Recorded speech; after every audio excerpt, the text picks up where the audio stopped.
Hello everyone and welcome back to SGTV. Today we are joined by Nigel Overton once again from Kinetic Electrical Contractors. You're based down in Wiltshire.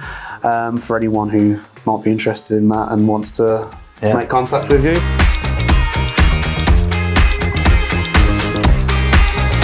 Today we're going to be talking about clients and mainly what to do if they don't pay.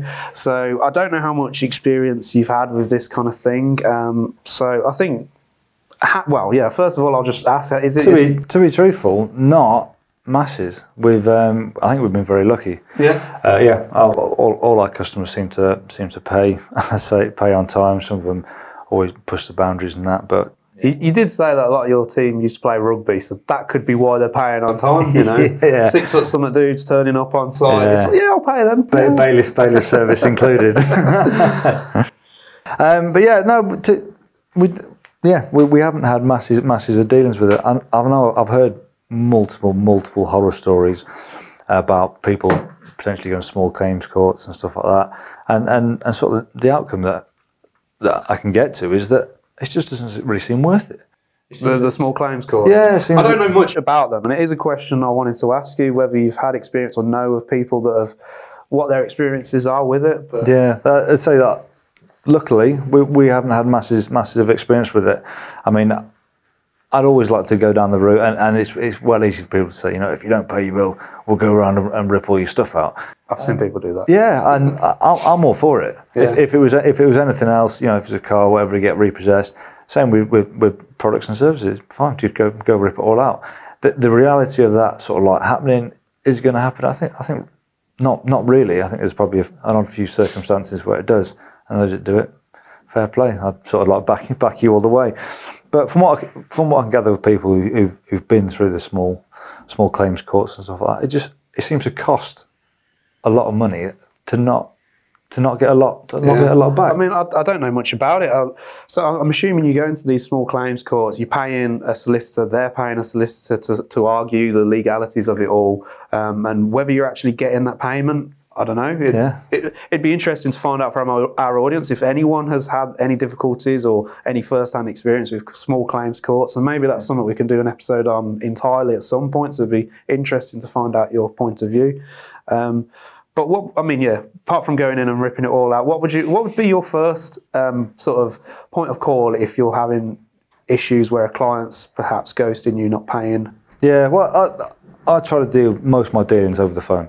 I find it like emails has got its time and place, but I find it a little bit impersonal, and doesn't help with me being I'm fairly dyslexic. So for people to sit there and tap out an email, for me that's quite an effort. That's hard. So I'd rather just pick up the phone, have a conversation, and you can just gauge people's responses a lot sort of easier. I'd always say to customers, just, you know, we'll be honest with you, you be honest with us. If you're struggling financially, anything like that, then, you know, let us know. You know, there's always things you can do about it. Installments, that kind of thing. Yeah, exactly. Yet to have anybody sort of say that, because a lot of people would be too sort of proud to say it. But if that bridge came, then I'd be more than happy to offer, you know, spread it out, do small payments. Do you think that's, again, similar to a question in another episode about the clients you're working with, because you're predominantly working with industrial clients? Yeah. Do you think that because they're, you know, professional outfits that are just used to invoicing, paying, that you're probably not getting that issue, whereas someone in maybe commercial and domestic probably have that issue more? I think people would be led to believe that, but the bigger the companies you work for, the more of a pain they are, and often the harder they can be to get money out of them. So, like, as with a lot of invoicing, people do, you know, 30 days with customers. You know, some people I know even do, like, literally finish a job, invoice it, payment within a week. That must be fantastic, and I wish we would do that with larger customers. The payment terms often and they can be sort of a killer. You can request like, you know, 30 days or something like that, but some of them will push it for 60. Some of them will even push for 90. So it can be. That's a long time to not get paid, isn't it? Yeah, I know that is a big sort of gripe within the industry, and I've actually seen a couple of podcasts and a couple of things on LinkedIn about people going mad about payment terms. But it all starts at the top. It all starts with the top, and then it filters down to little me at the bottom on the tools going, I want some money. Yeah. But yeah, it's it is difficult. I personally think that it should be standard across the industry. It should be just 30 days. Yeah. 30 days. I wonder, I mean, you're talking into financial legalities here, but whether there could be something put in place for businesses as standard. I don't know if there is, or I think, don't quote me on this because I'm not a legal person, but I'm pretty sure there is something when you're VAT registered that the 30 days payment. But again, if it's written in other contracts and stuff like that, then yeah. And again, when you're dealing with larger customers, they've got the financial backing, the legal teams or whatever that you haven't. So in reality, what they say goes. I have seen people in other businesses, not in electrical industry, in other businesses, they'll have, whether it's 20 days, 18, 30 days, whatever, payment due within that period. And it'll say in their invoice, if it's not paid within that amount, there'll be a markup each day. Yeah. And you'd think that'd be a good thing, but in my experience from the people that do it, it's just lost them clients. And it's a shame because they're awkward clients that aren't paying on time, but then you've just annoyed them, and then... Yeah, and it's say if they've issued a purchase order for X amount, it all boils back down to the thing with a legal team. That I know that there's big companies out there that will literally withhold payments until the point that you're about to go to a small claims court, and then they'll pay you. It is just to see what they can get away with. Yeah, just pushing it, just keep the money in their account, and it is wrong. And morally, I don't know how you could do it. I certainly couldn't. Couldn't sleep at night doing it. But they do get away with it, and it is not quite where we're at. But there's a lot of money for a lot of customers, and small businesses. Cash flow is a massive issue, and there's definitely people that have gone under because of it. So. I was going to say, how does that knock on to you? Because if you've got your own bills to pay, staff to pay, wholesalers to pay as well, how does that work out? Yeah, I mean, we will, if we're providing a product, say like a UPS, we'll try and tie that in with not so much stage payments, but say, right, as soon as the UPS is delivered on site and they're in your environment, then we will invoice for the UPSs.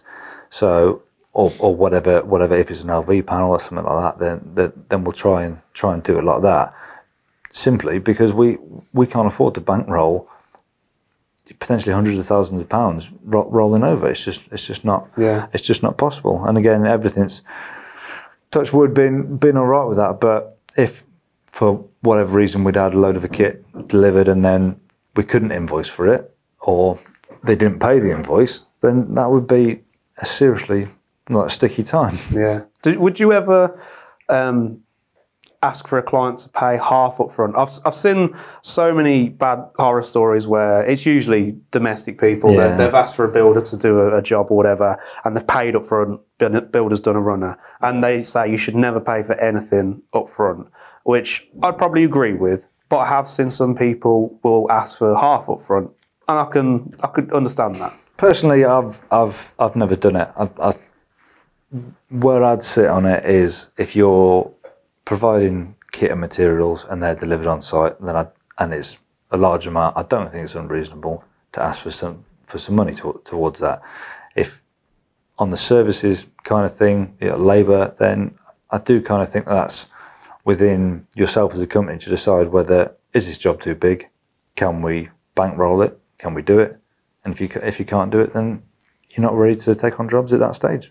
Yeah, that's a good way of looking at it. Yeah. Have you ever got to the point now where you've put money into the products going into a big site and you've not been paid, and then you might need to get more products for another site or a similar site where you just can't afford to do that? I haven't been put in that situation like as of yet. We've got good relationship with our wholesalers, and like most things, if you're sort of like transparent with them, then you can save a lot of issues. If you try and hide in the shadows and we'll put them off, then if you turn around to a lot of these big wholesalers and say, look, I'm in this predicament, this is happening, you know, keep them on the same page. Not to say that they'll all do it, but some of them will be like, yeah, you know, we've been dealing with ours for a number of years. I'd like to think they trust us. So you say, look, we've got this, it will be a little bit late, or you know, it is coming. Then a lot of them will be like, oh, fine, yeah, no problem. So, yeah. Again, life would be a lot easier if people were just honest and transparent. Pay up everyone. Yeah, it'd be a lot easier. Yeah, so that's.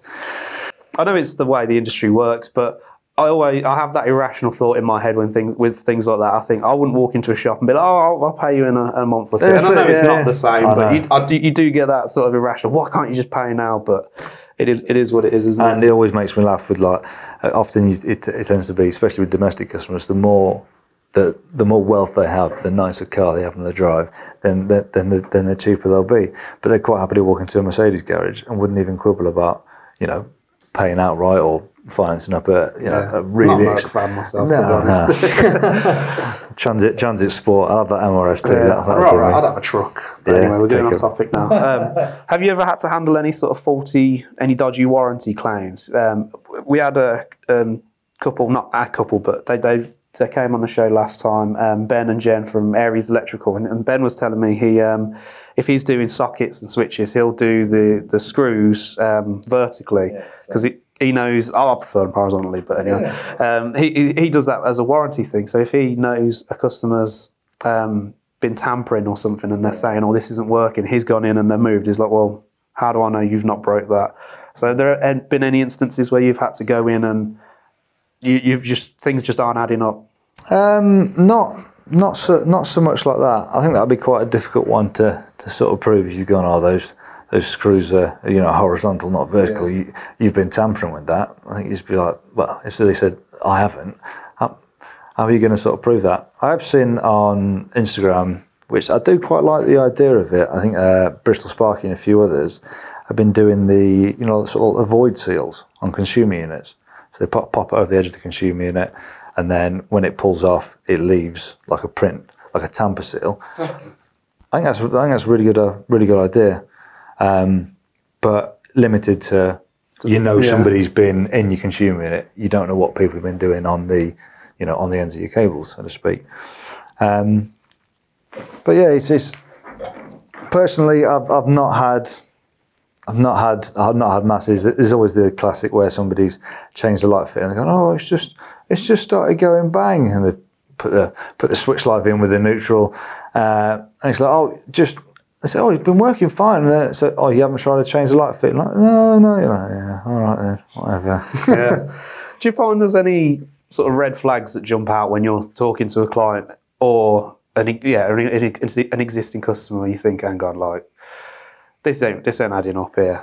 I'll tell you my biggest thing I hate is when a customer turns around and says, I would have done it myself, but I'm too busy. And I'm just like, oh, just stop. Like, stop. Yeah. It's like, you know, oh yeah, I'm an electrical engineer by background.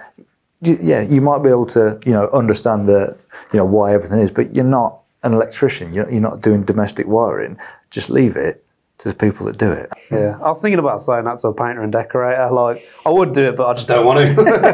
I'll pay you to do it. I hate painting. Yeah, I'm the same. I'm all for that. Yeah. Do you find there are, where you are, I mean, with social media and everything like that, there's groups and communities for electricians and tradespeople. Yeah. Do you find that there is anything in your particular area where you're working where it might be like a no-go zone for customers? Someone might say, oh, watch out for number 26 or watch out for this company because they've not paid. Yeah, I think there is a couple of groups on Facebook and stuff like that. I've not been part of them. I tend to avoid stuff like that. Obviously, locally, you do hear about customers and clients to sort of avoid. And we had a relative new customer, and someone said, oh, just be a bit careful, make sure they pay. And they've all paid, and we've never had any issues. But that's just down to the relationship you have with local trades. Just like other local people. It's like there's enough electricians, you know, like locally, and you run into each other, wholesalers and stuff like that. So I wouldn't say be. That's a good bit of advice though for anyone who don't do that. If you are taking on a new client, it might be worth ringing around some of your you know, your local plasterer, your local chippy, anyone who might have potentially worked there, just saying like, I might be on this job, any heads up, or are they okay? Yeah. Yeah. But not to get yourself in too much of a paranoid state whenever you take on any job for that matter. But I think that brings us to a conclusion on that, and thank you for giving us your insight onto that. And as I said earlier, it'd be interesting to find out our audience's perspective on any rogue, dodgy clients that just aren't paying up. And if you have had to go in and rip stuff out, send us a video. I'd love to see it. So as long as you've not caused any damage or hurt anyone and all the correct things. But yeah, so as always, please make sure you like, subscribe, hit the notification button below. Make sure you follow Nigel over on Instagram. Give him some support on there. And if you want to see more from myself and Nigel, check out the channel some more. There's some more videos. So we'll see you next time.